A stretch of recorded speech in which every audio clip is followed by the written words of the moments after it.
Hello ছাত্র বন্ধুরা, তোমরা যারা এবার 2025-এ মাধ্যমিক পরীক্ষা দিতে চলেছ তাদের জন্য নিয়ে এসেছি আজ ফিজিক্যাল সায়েন্সের একটি চ্যাপ্টারের সাজেশান নিয়ে। চ্যাপ্টারটি পর্যায় সারণী থেকে যে সম্ভাব্য প্রশ্নগুলো এবছর আসতে পারে তারই একটা সাজেশান নিয়ে আজকে আমাদের ভিডিও। অবশ্য তার আগে আমরা দেখে নেব নম্বর বিভাজনটি। পর্যায় সারণী চ্যাপ্টার থেকে থাকছে মোট 6 নম্বরের প্রশ্ন।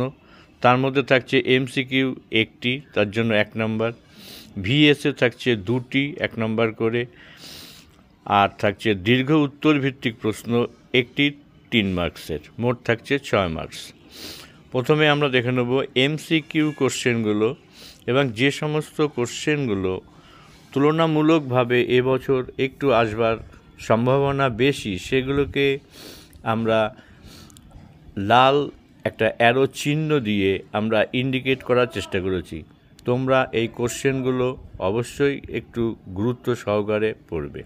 অবশ্যই এটাও ঠিক যে শুধুমাত্র লাল অ্যারো দিয়ে ইন্ডিকেট করা প্রশ্নগুলোই নয়, তোমরা সমস্ত কোশ্চেনগুলোই ভালোভাবে পড়বে, কেননা শর্ট কোশ্চেন অর্থাৎ এমসিকিউ এবং ভিএসএ এই কোশ্চেনগুলি শর্ট সাজেশান করা খুবই মুশকিল হয়ে যায়। তাই আমি বলবো তোমরা সমস্ত কোশ্চেনগুলোই এখানে গুরুত্ব সহকারে পড়বে।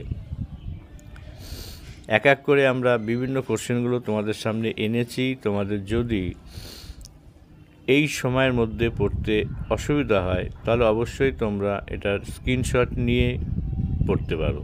এবং পাশে দেখবে বেশ কিছু কোশ্চেন আমরা এখানে রেখেছি যেগুলো বিগত বছরগুলিতে এসেছিল এবং তাদের সেই সাল উল্লেখ করা আছে MP 22 এভাবে।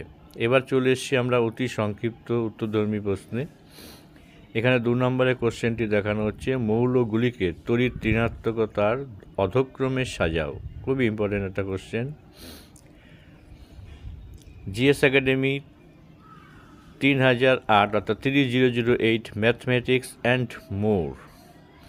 পরবর্তী 4 নম্বরের কোশ্চেনটিকে আমরা গুরুত্ব মনে করছি, সেখানে অ্যারো চিহ্ন একটা নির্দেশ করছে। পরবর্তী 5, 6, 7 কোশ্চেন অতি সংক্ষিপ্ত উত্তরধর্মী প্রশ্ন, এগুলো ভিএসএ। এখান থেকে 2টি কোশ্চেন থাকবে।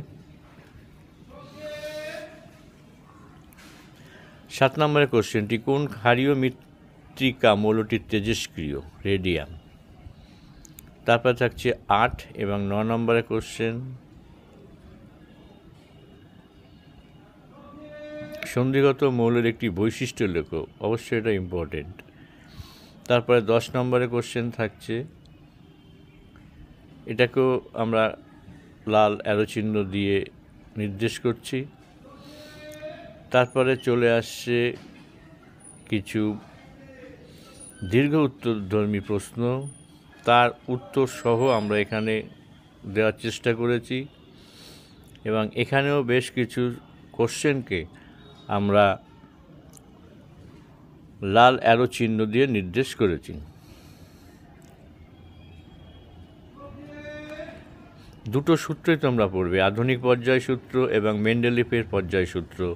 দেখা গেছে এই দুটো সূত্র থেকে একটি সূত্র অবশ্যই আসে, তাই আমরা দুটোকেই আমরা ইম্পর্টেন্সই দিয়েছি। তোমরা দুটো সূত্রই পড়বে এবং লিখবে। মনে রাখবে সূত্রগুলো যেন ঠিক হুবহু একই রকম হয়।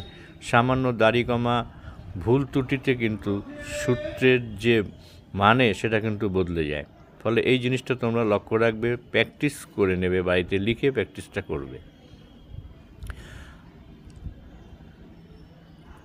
তারপরে কোশ্চেনটি পর্যায় সারণীতে হাইড্রোজেনের অবস্থান বিতর্কিত কেন? এই কোশ্চেনটি খুবই ইম্পর্টেন্ট, বারে বারে এসেছে এবং ক্ষারধাতুর সঙ্গে সাদৃশ্য ও হ্যালোজেনের সঙ্গে সাদৃশ্য আলাদাভাবে এখানে উত্তরটা তুলে দেওয়া হয়েছে।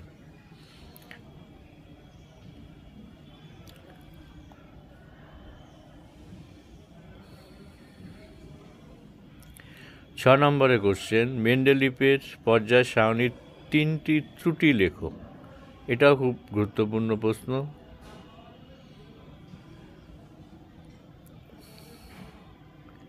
তাহলে ছাত্রবন্ধুরা আজকে এ পর্যন্তই রাখছি। আগামী দিন আবার নতুন আরেকটি ভিডিও নিয়ে তোমাদের সাথে দেখা। তোমাদের সকলের জন্য শুভেচ্ছা রইল। Good bye.